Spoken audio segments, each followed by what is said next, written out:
Halo, selamat datang kembali di diskusi kita. Kali ini kita akan coba bongkar satu topik yang menurut saya menarik banget nih. Gimana sih caranya kita bisa melihat potensi tersembunyi? Terutama ya, kalau lagi proses seleksi kerja atau mungkin penerimaan mahasiswa baru. Kita bakal kupas tuntas pandangan dari bab 9 buku Adam Grant, Hidden Potential. Judul babnya juga pas banget, menemukan intan terpendam. Nah, misi kita hari ini simpel aja. Coba ngerti kenapa sih metode seleksi yang ya udah biasa kita pakai sering banget kelewatan bakat-bakat hebat. Dan yang lebih penting, gimana kita bisa lebih jeli lagi. Pernah nggak Anda kepikiran soal orang-orang brilian di luar sana, Einstein yang hilang gitu, yang nggak pernah dapat kesempatan hanya karena sistemnya mungkin kurang pas? Yuk kita dalami ini. Start seseorang lah. Padahal yang mungkin lebih penting itu, seberapa jauh sih mereka udah berkembang? Jarak yang udah mereka tempuh itu gimana? Dan potensi mereka buat tumbuh ke depan? Kita kayaknya terlalu silau sama hasil akhir, agak lupa sama proses dan perjuangannya. Nah, itu dia. Contoh yang paling kena dari buku ini mungkin kisah Jose Hernandez ya. Ingat kan, ditolak NASA berkali-kali. Iya, itu contoh klasik banget. Kenapa coba? Ya karena sistem mereka waktu itu cuma nyari, katakanlah, standar insinyur pada umumnya. Mereka nggak ngelihat perjuangannya. Padahal latar belakangnya kan, wah anak pekerja migran, baru belajar bahasa Inggris pas sudah gede, tapi nilainya terus naik gitu loh di kuliah. Hampir aja kan mereka kehilangan seorang astronot gara-gara kacamata kuda itu. Persis, itu analoginya bagus banget. Mirip kayak juri olimpiade mungkin ya. Mereka lebih menghargai atlet yang main aman aja, gerakannya mudah tapi sempurna, dibanding atlet yang berani coba trik sulit, walaupun mungkin ada sedikit goyang atau kurang mulus. Kita tuh cenderung abai sama tingkat kesulitan. Sumber ini bilang, sistem kita seringkali gagal membandingkan kandidat secara adil. Misalnya nih, bandingin nilai mahasiswa dari kampus elit sama mahasiswa dari kampus, katakanlah, dengan fasilitas terbatas. Oh iya. Padahal kan jelas beda ya tingkat kesulitannya. Nah, itu dia. Langsung dibandingin gitu aja, padahal effort dan rintangannya beda jauh. Benar banget, dan bukan cuma soal tingkat kesulitan ya, tapi juga perkembangan orang itu sendiri kan.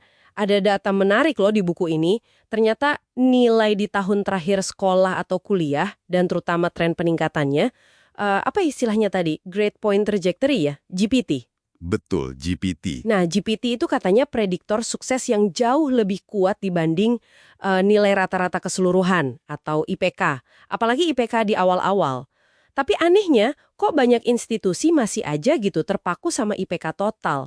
Kayak cuma lihat foto sesaat, bukan film perkembangannya. Iya, itu ironis ya. Jadi gimana dong solusinya? Nah, menurut sumber ini, pertama, kita perlu mulai beneran mengukur tingkat kesulitan itu. Coba deh, bandingkan pencapaian kandidat itu dengan rekan-rekan dalam konteks yang serupa. Latar belakang sekolahnya gimana, lingkungannya, akses ke sumber daya.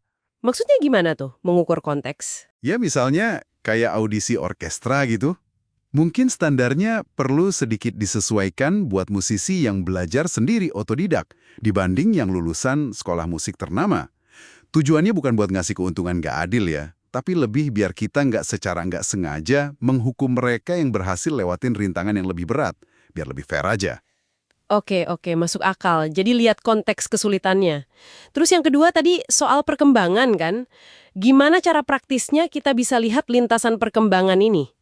Kuncinya ya, lihat trennya itu, apakah ada peningkatan yang konsisten dari waktu ke waktu. Kisah Jose Hernandez tadi, itu contoh sempurna. Nilainya naik terus. Itu kan bukti nyata ada kegigihan, ada kemauan belajar yang kuat. Jadi nggak cuma nilai akhir ya? Betul, data ini sering banget diabaikan, padahal penting. Terus ada solusi ketiga nih yang menurut saya pribadi paling menarik, yaitu ubah cara menilainya. Sumber ini menekankan banget soal penggunaan contoh kerja langsung atau simulasi tugas gitu. Tepat sekali. Ini kayaknya pergeseran paradigma yang penting. Fokusnya digeser. Bukan lagi soal apa yang orang bilang bisa mereka lakukan di CV atau pas wawancara, tapi apa yang beneran bisa mereka tunjukkan pas dikasih tugas nyata. Iya, contohnya keren banget yang di buku itu. Ada perusahaan di Israel, Kolya Hall namanya, yang banyak merekrut penyandang disabilitas. Mereka itu nggak cuma wawancara standar, tapi pakai simulasi kerja. Misalnya, kandidat diminta nanggepin nelpon dari nenek-nenek galak gitu, simulasi lah. Oh ya, menarik tuh. Yang bikin beda, mereka boleh loh minta bantuan kalau bingung, bahkan dikasih kesempatan kedua kalau percobaan pertama katakanlah kurang memuaskan. Wah, itu bagus banget. Ini kan langsung kelihatan gimana orang itu belajar, gimana dia hadapi tantangan, bukan cuma performa yang udah dipoles di awal aja. Betul. Jadi kelihatan proses belajarnya ya. Ada juga contoh lain yang agak unik ya, kayak minta kandidat jualan apel busuk, atau suruh bangun helikopter dari Lego. Kedengerannya aneh mungkin, tapi masuk akal juga ya buat lihat cara pikir sama karakter aslinya. Iya, intinya sih metode-metode ini tuh bantu kita ngeliat kemampuan yang sesungguhnya dan juga karakter. Kayak kegigihan, kemauan belajar, cara mecahin masalah. Hal-hal yang seringkali nggak kelihatan cuma dari CV atau wawancara standar yang ya gitu-gitu aja. Dan ini penting buat Anda yang mendengarkan. Mungkin potensi Anda sendiri pernah terabaikan oleh sistem yang kaku. Atau sebaliknya, mungkin Anda justru ada di posisi yang bisa mulai menerapkan cara pandang baru ini buat menemukan intan-intan terpendam di sekitar Anda. Ini kan soal keadilan ya, dan membuka lebih banyak potensi manusia. Jadi kalau kita tarik benang merahnya nih ya dari diskusi kita, potensi sejati itu ternyata bukan cuma soal modal awal atau dari mana Anda memulai langkah, tapi lebih ke sejauh mana Anda sudah berkembang, gimana Anda belajar dari tantangan yang ada. Kita perlu lihat lebih dari sekedar ya ijazah atau deretan prestasi masa lalu yang mungkin banyak dipengaruhi faktor privilege atau kesempatan. Betul. Sebagai penutup ya, mungkin ini bisa jadi bahan renungan buat kita semua. Coba deh kita pikirin seberapa sering sih kita tanpa sadar menilai buku dari sampulnya aja pas lagi rekrut orang atau nerima mahasiswa baru.